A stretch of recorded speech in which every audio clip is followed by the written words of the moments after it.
होता है? गौरी का पूजा करने से ही कहते हैं, हमारे बूढ़े बुजुर्ग कहते हैं कि उस जन्म में हाथी पर चढ़ के गौरी को पूजा की होगी, इसलिए इतने सुंदर, सुशील और गुणवान पति और ससुराल मिला। परिया है कितना दूर गुलाब फूल,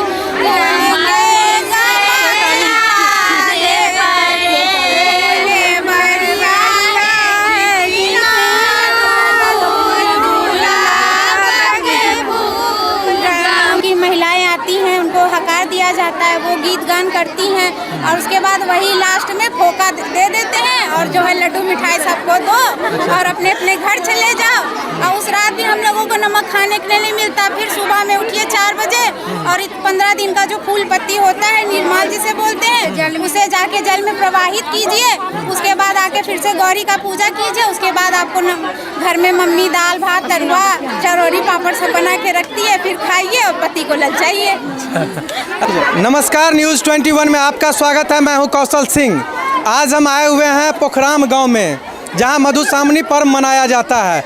यह पर्व पति के सुहाग के लिए मनाया जाता है और यह पर्व जो है केवल मिथिलांचल में मनाया जाता है।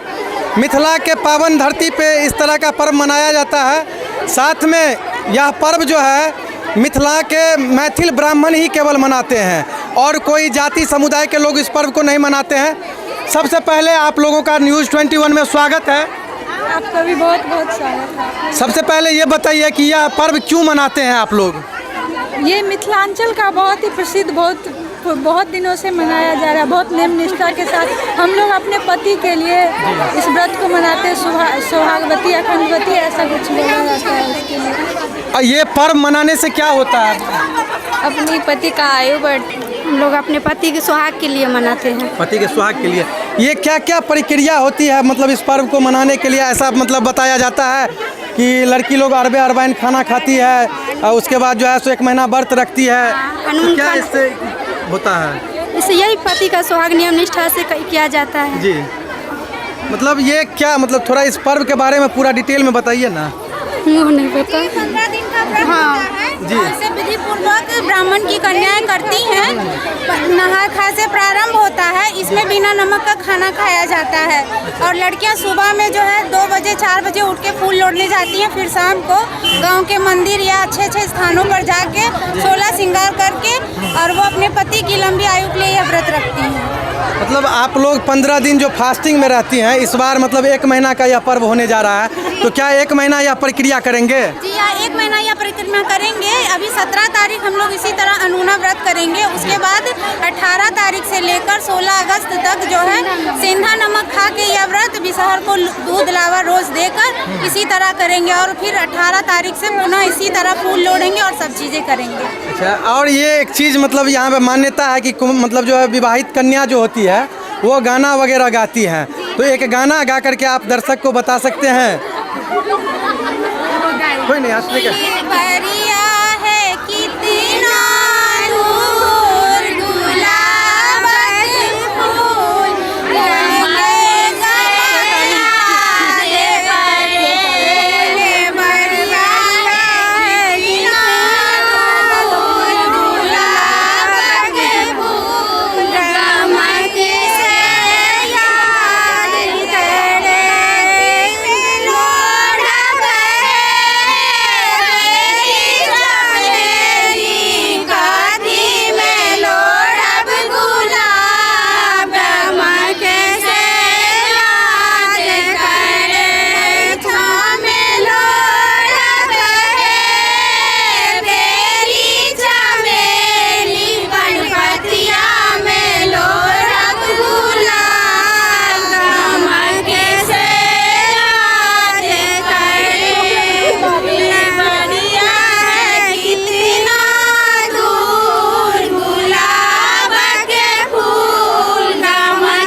देखिए अभी मतलब जो है मिथिला के यह पावन धरती पे हम लोग थे और यहाँ पे मतलब कैसे मतलब नवविवाहित कन्या जो है सो मतलब मधुश्रावणी पर्व मनाती है उसके बारे में बताई है और भी बहुत सारा जानकारी लेंगे। ये फूल जो लोड़ते हैं आप लोग कितने बजे सुबह में उठ जाते हैं जो इतना फूल मिल जाता है? 2 बजे उठते हैं। मतलब दिन भर आप लोग को मेहनत करना पड़ता है। और ये बताइए कि मतलब ये जो मतलब एक टेमी का इसमें विध होता है कि टेमी से पकाया जाता है, ये कैसा लॉजिक है? ये लॉजिक ये है कि हमारे बूढ़े बुजुर्गों का कहना है कि टेमी से जब हाथ पे पकाया जाता है, जब वो फोका निकलता है तो कहते हैं कि पति का सुहाग बढ़ता है। अगर शुभ माना जाता है। जब कन्याओं को जलाने पर फोका निकलता है तो ये मिथिला की रीति है कि जितना बड़ा फोका निकलेगा पति उतना सुहाग बढ़ेगा, उतने ज़्यादा प्यार करेंगे। मतलब जितना बड़ा फोका होगा उतना प्यार करेंगे, ये मतलब। और मान लीजिए और भी जाति धर्म में लोग हैं जिनको मतलब जैसे इस तरह का विध नहीं होता है तो फिर उसको प्यार नहीं करता होगा। नहीं, प्यार करने का तरीका कुछ और अलग होगा। मतलब ये परंपरा है, ये हमारी परंपरा है जी। ये मिथिला के ब्राह्मणों की परंपरा है। मिथिला के ब्राह्मणों की परंपरा। अच्छा, ये पर्व जो है सो सिर्फ मिथिला के ब्राह्मण ही मनाते हैं या फिर बाहर के ब्राह्मण भी? नहीं, सिर्फ मिथिला के ब्राह्मण ही मनाते हैं। मिथिला के ब्राह्मण ही मनाते हैं। इसके बाद जो ये पर्व जो मतलब हम लोग जो मतलब 15 दिन करने के बाद इसका अंतिम विधि व्यवस्था क्या होता है? जी 19 तारीख को जो है टेमी होता है। लास्ट प्रोसेसर वही है जो टेमी करके टेमी वाले दिन जो है ससुराल से हर चीज़ आता है। बाहर में लड्डू खाजा मिठाई ये सब चीज़ें आती हैं। चना भिगोया जाता है, सारे ग्राम की महिलाएं आती हैं, उनको हकार दिया जाता है, वो गीत गान करती हैं और उसके बाद वही लास्ट में फोका दे देते हैं और जो है लड्डू मिठाई सबको दो और अपने अपने घर चले जाओ।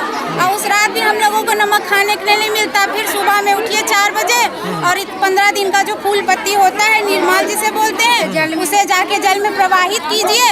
उसके बाद आके फिर से गौरी का पूजा कीजिए। उसके बाद आपको घर में मम्मी दाल भात तरुआ चरौरी पापड़ सब बना के रखती है, फिर खाइए और पति को ललचाइए।